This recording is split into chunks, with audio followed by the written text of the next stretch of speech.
Most coaches, well, they scale when they feel like everything's working, right? And seven-figure coaches, they scale when the numbers actually say they're working. So that's a big difference. And I've made that mistake myself. In fact, one time it cost me about 4 grand to unlearn it. And so now I'm really particular about when I recommend scaling. So I'm going to go over the exact checklist I run through before I ever touch $1 of ad spend on the way up. And then I'm going to show you exactly how to scale based on where you are right now. Because the method, well, it's different depending on your daily ad spend. And most people, they don't know that. Let's get into it right now. Now let's look at the checklist. Now these are 5 things that you need to pay attention to before you try to scale anything. And your cost per result is crucial here. Now I want to show you what's going on with some ads I'm running right now, because actually this has really worked out great because I've had a few bad days in a row. And that's, it's a lot easier to tell when things are going great what to do versus when they're going bad, what do you do? So last 2 or 3 days have been really bad. And so I want to show you what I'm actually going to do with this campaign. Now we're jumping into my ads manager because I want to show you what this looks like in real time in an actual scenario, not some mythical scenario. And these are my own ads. Like, okay, what's going on, Ben? What are you going to do about it? Okay. So let me give you a little bit of background. The background for this is that I'm running ads to my newsletter. I spend about $20 a day, try to run these every day of the year. So it's constantly building my list. So I really know the data really well. And I know, when to change things and when to move things around. I don't typically scale this. That's not the purpose of this particular campaign. But if I was going to, that's what we're going to kind of talk about. And this is really good because the last 3 days or so have been really bad. Okay. They've been really bad. So this should be helpful to most people. So the first thing, and I'll show you the metrics and stuff in just a minute, but the first thing that we're wanting to look at is the cost per result stable for the past 3 to 5 days? Now, if your question is why 3 to 5 days, nobody knows. No guru knows. They're just throwing that out there. And I do too, because it varies quite a bit depending on your niche and, what your offer is, like if it's a masterclass or if it's a low ticket offer, whatever it is. So that it's going to vary quite a bit. So 3 to 5 is a good go by, but you have to be willing to look outside that as well sometimes. On mine, I'm going to show you what would have happened if I chose 3 versus 5 to kind of give you an idea of what I mean. So first, let me just kind of jump in here and show you. So now currently you're looking at the front end metrics. And so I have this set up. Now, if you don't know how I set this up or why it looks like this and why this isn't in your ads manager, then you're going to want to watch the last video that I just did about this. You'll want to check that out. We'll put the link in the description. But anyway, so when I look at this, I'm saying, okay, this is July 7th through 9th, so 3 days, okay, 3 full days. I got 6 leads at $10.05 a lead. Took me 24 clicks to get those leads. And my click-through rate's 2.07, great. My conversion rate on my landing page is 25%. I don't know why it keeps popping up there. Sorry about that. 25% conversion rate on my landing page. And then my hook rate and hold rate, and I explained that on the other video. So that all looks pretty okay because I know my leads are going to cost between, it's usually somewhere between $10 to $15. So I'm pretty happy with that. That's fine. I know my audience. Now, what I really want to look at is, okay, well, what happened between the 10th and today is the 12th? Well, look, I spent $46. I've gotten zip on leads. My link click-through rate is, my link clicks are only 8 and 0.98% is my click-through rate. So all my numbers are just awful the past 3 days. So I would have made 2 different decisions looking at 2 different 3-day periods, right? So now I'm going to say, okay, well, wait a minute. Let me just go back and let me run through all 5 days, or 6. Sorry, I can't count today. So now if I put it in some perspective, I'm saying, okay, well, I've gotten those same 6 leads. I've averaged 1774. That's not really something I want to scale, right? That's above my threshold of $10 to $15 a lead. So I wouldn't want to scale this. So what do I want to do instead? Well, just to kind of give you an idea, I'm going to just kind of jump in this a little further into the ads. So I have like all these different types of ads. I just haven't ran ads to most of these or turned these on yet. So what I'm actually going to do is I'm just going to flip them on. I'm going to turn this one off and flip these on and see what happens. Now, I'm not telling you to do that. I'm just letting you know what I'm going to do. I'll do another video about why I'm doing it that way, but I'm just kind of giving you an idea.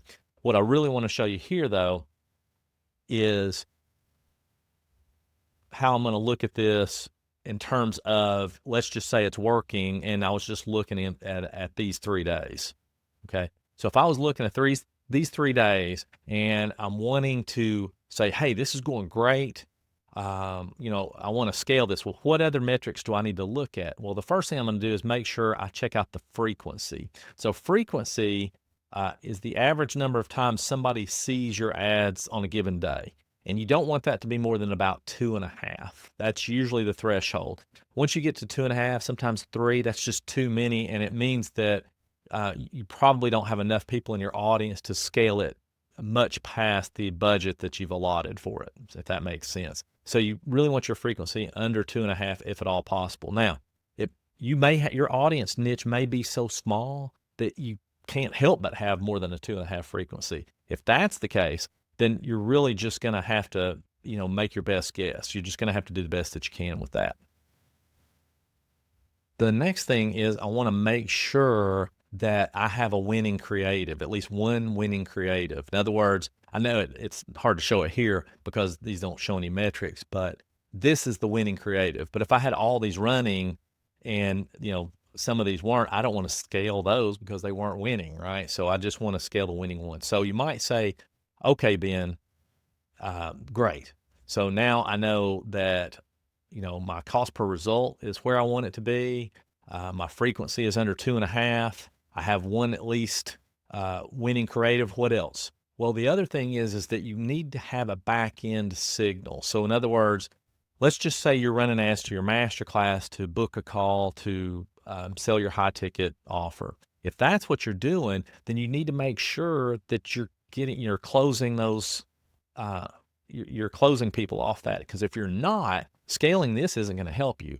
In other words, it's garbage in, garbage out. So if you're scaling crap, for lack of a better word, then that's just going to get you more junk. It's not going to help you at all. But if you know that you're getting good bookings and you're getting good, and you can use bookings, calls booked as a measurement. That could be your measurement. Maybe you just need to work on your close rate. It's not the calls that you're booking. It's that, you can't close. I mean, whatever it is.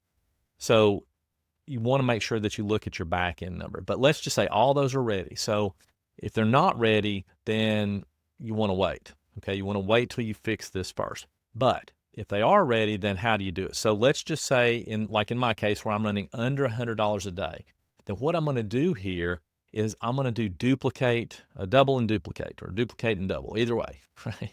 And how am I going to do that? Well, I'm going to go back to where it says the campaign level, and I'm going to just check the box there and click duplicate. And I'm going to make sure to turn this off here and click continue. And then I'm going to click duplicate, and then you'll have to rename it, that you're duplicating it and so forth, or whatever it is that you're targeting. I'm not going to do that right now, but you want to make sure that Facebook doesn't slide anything in on you, because they're going to try, just so you know. What I mean by that is you want to make sure, let's look in the ad set just to make sure they didn't, try to want to show it to different placements or settings or whatever. You just want to go through that and make sure that that's right. And then you just also want to make sure, like in this case, let me go back here real quick. So in this case, I want to go into this one. And actually, I'm gonna delete this one, because this one I didn't mean to duplicate. So let me just take that out there, make it easier to look at. So on this one, here are the ads. Well, this was my winning creative. I know that because I know the label of it. So I really just want to delete these and leave this one in here. So I can do that right there, and I can click delete. Okay. And so since the budget is $20 and my other campaign was running at $20, well, that's doubling the budget effectively. So I want to go ahead and turn that on. And then I need to pay attention to it. So I run it the same as the original budget. And then I leave this on for, 3-4 days, because I need to figure out, is this one doing at least as well? And I might need to leave it on longer. The lower your budget is, the longer you're likely going to have to leave it on. Okay. But I want to check the frequency, and I just want to make sure that I'm getting the numbers I need to be getting. Okay. So once I do that, great. Then now I'm at basically $40 a day. I could do that, duplicate and double again because that would still keep me under $100 a day. Does that make sense? Good. So you just keep kind of going with that until you get to $100 a day. Now, what happens when you get to $100 a day? Well, that's a little different. So what you really want to do is you can go back to your original campaign, or if you've duplicated and doubled, you can go to any one of those. But let's just say it's the original campaign. So if I go into the original campaign, I want to edit wherever your targeting is. I'm sorry, wherever your budget is. So if you have it at the ad set level, then you would just change this, and you would, let's say if you were currently at $100, then you would change your daily budget 20% to $120. You'd up it 20%. Okay. And then you would publish that. So what you essentially do is you up at 20%, you wait 3 or 4 days, you check the metrics, did it hold, you do it again, and you just keep doing it again. Now you're going to hit a threshold somewhere. Somewhere it's not going to work, and it's going to be pretty fast. Okay. But that's how you do it. That's how you scale your campaigns until you can't scale them anymore. Now there's other advanced stuff that once you get to about $300 a day, and then there's some at $1,000 a day where you have to do some different stuff. So there's other things, and a lot of it depends on your market, because you're going to hit that frequency cap, like what I was talking about earlier, especially, if your audience is relatively small, because there's only a finite number of people that are going to take action and so forth. But if it's working, you just keep going. But what if it's not? If it doesn't hold, then you back the budget back down and see if it comes back. You cannot be afraid that it's not going to work and it's going to mess up your campaign. Your campaigns are going to get messed up anyway. And if you're relying on one campaign for your entire business, well, you don't really have a business. So you've got to try different things, and you have to make sure that you're paying attention to them. Now, like I said, there's a lot more advanced options and stuff, and there's a different episode for that type of budget, and it'll be much cleaner and that kind of thing, and cleaner results and stuff from it. You've got the method, and you're basing stuff not on feelings, but on numbers. And that's the difference between coaches who scale consistently and coaches who wonder why things just, stop working for some reason. See, most of the time when ads actually stop working after coaches scale, it's not the problem of the ads, it's the process that broke down. And I've seen this so many times over the years that I can't even count them. And it's always the same thing. So remember this: if you're spending under $100 a day, duplicate and double. Check it in 3 or 4 days and duplicate and double it again. If you're spending over $100 a day, then use 20%. Increase it 20. Check it in 3 or 4 days and see what it looks like. Once you do that, then you can come back and keep scaling and keep scaling. Now, if you want to know how to evaluate your basic metrics and set up the stuff like I was showing you in the video and set up the columns and everything and how I do it, check out the last video here.